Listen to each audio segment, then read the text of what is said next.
Good morning. I want to do something today that I have done for my church many times. Um, there's a story. I have this book that I've read every sermon in it. It's called Great Preaching on Christmas. At the very back of the book, the very last thing in the book, is a story. And I don't know how long, it's not a very long story. It's only 2 pages. But let me read it to you. I think it's my favorite Christmas story. And maybe it's because I'm a pastor. I don't know. But let me read it to you. It's written by a pastor's wife. And she says, I remember a day, one unusually cold winter, that stands out like a boulder in my life. Our salary had not been regularly paid, and it did not meet our needs when it was. My husband was always away much of the time, traveling from one district to another. Our boys were well, but my little Ruth was ailing, and at best, none of us were decently clothed. I patched and repatched, with spirits sinking to the lowest ebb. The water gave out in the well, and the wind blew through the cracks in the floor. The people in the parish were kind and generous, but the settlement was new, and each family was struggling for itself. Little by little, at the time I needed it most, my faith began to waver.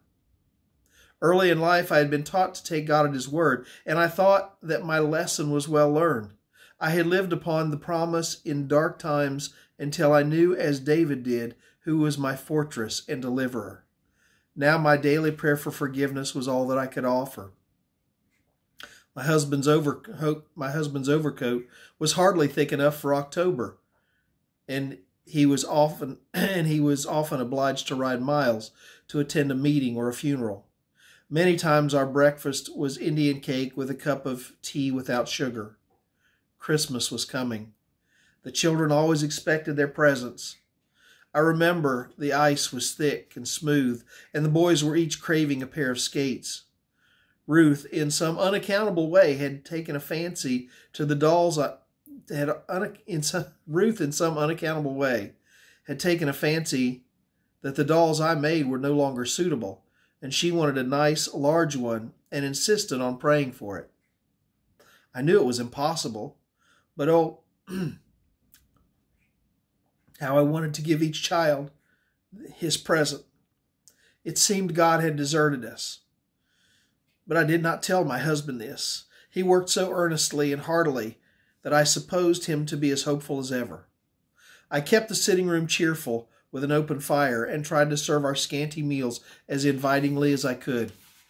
The morning before Christmas, James was called to see a sick man. I gave him a piece of bread for his lunch, the best I could do, wrapped my plaid shawl around his neck, and then tried to whisper a promise, as I often had, but the words died upon my lips. I let him go without it. It was a dark and hopeless day. I coaxed the children to bed early, for I could not bear their talk. When Ruth went, I listened to her prayer. She asked the last time most explicitly for her doll and for skates for her brothers. Her bright face looked so lovely when she whispered to me, I'm sorry. I think they'll be here early tomorrow morning, Mama. I thought that thought I could move heaven and earth to save her from disappointment was upon me. I sat alone and gave way to the most bitter tears. Long before James returned, chilled and exhausted, he drew off his boots. The thin stockings slipped off with them. His feet were red with cold. I wouldn't treat a dog that way, let alone a faithful servant, I said. Then I glanced up and saw the hard lines in his face and the look of despair. It flashed across me that James had let go too. I brought him a cup of tea, feeling sick and dizzy at the very thought. He took my hand, and we sat for an hour without a word. I wanted to die and meet God and tell him that his promise wasn't true. And my soul was so full of rebellious despair. By and by there came the sound of bells, a quick step, and a loud knock at the door. James sprang to open it, and there stood Deacon White. A box came by express just before dark. I brought it around as soon as I could get away. Reckoned it might be for Christmas. At any rate, I said, "You shall have it tonight." Here was a turkey my wife asked me to fetch along, and these other things I believe belong to you. There was a basket of potatoes and a bag of flour. Talking all the time, he hurried in the box, and then, with a heartily good night, he rode away. Speechless, James found a chisel and opened the box. He drew out first a thick red blanket, and we saw beneath it the box was full of clothing. It seemed... I'm sorry. It seemed at that moment as if Christ had fastened upon me with a look of reproach. James sat down and covered his face with his hands. "I can't touch them," he explained. "I haven't been true. Just when God was trying me to see if I would hold out. Do you think I could not see how you were suffering? I had no word of comfort to offer. I know how to preach the awfulness of turning from God." "James," I said, clinging to him, don't take it to heart like this. I'm to blame. I ought to have helped you." We asked him together to forgive us. "Wait a moment, dear. I can't..." I know the feeling. "Wait a moment, dear. I can't talk now." Then he went into another room. I knelt down and my heart broke. In an instant, all the darkness, all the stubbornness rolled away. Jesus came again and stood before me with the loving word, "Daughter." Sweet promises of tenderness and joy flooded my soul, and I was so lost in that promise of gratitude that I forgot everything else. I don't know how long it was before James came back, but I knew that he too had found peace. "Now, my dear wife," he said, "let us thank God together."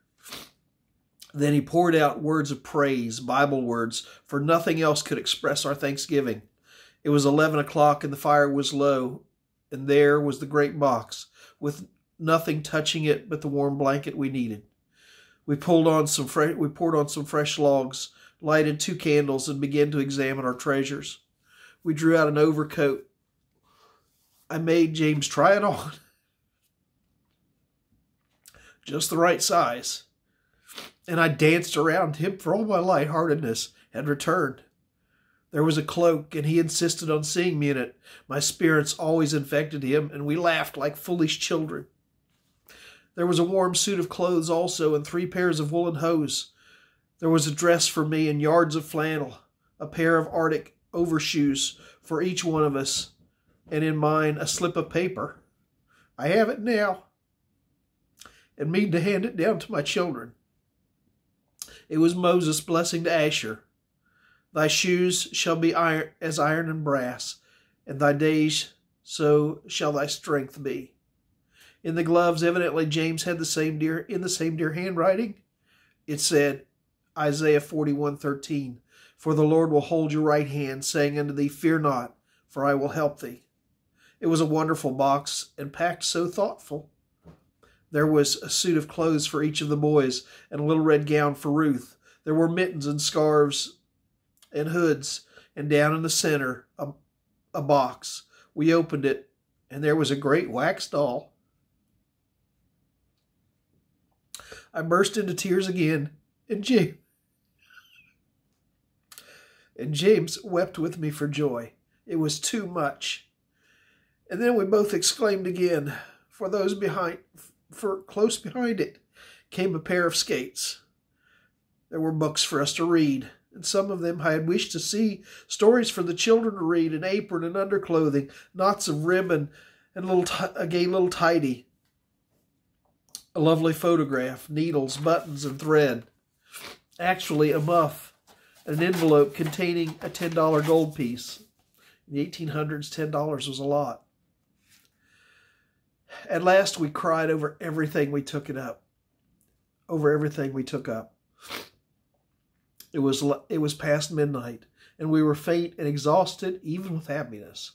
I made a cup of tea and a fresh loaf of bread, and James boiled some eggs, and we drew up the table before the fire. How we enjoyed our supper. And then we sat talking over our life and how sure a help God always proved to be. You should have seen the children the next morning. The boys raised a shout at the sight of the skates. Ruth caught up her doll and hugged it tightly without a word. Then she went into her room and knelt by her bed. When she came back, she whispered to me, "I knew it would be there, Mama. I wanted to thank God just the same, you know." "Look here, wife, see the difference?" We went to the window, and there were the boys out of the house already skating on the crust with all their might. My husband and I both tried to return thanks to the church in the East that sent us the box, and have tried to return thanks to God every day since. Hard times have come again and again, but we have trusted Him, dreading nothing so much as a doubt of His protecting care. They that seek the Lord shall not want for any good thing. Psalm 34:10. I realize this is a long devotional, and I'm sorry I couldn't read more clearly. It's just over the years, there have been times where I too have grown discouraged over things. And God has always taken care and has always provided far above what I deserve. So in this difficult Christmas year, remember God is there and He will not fail. God bless you.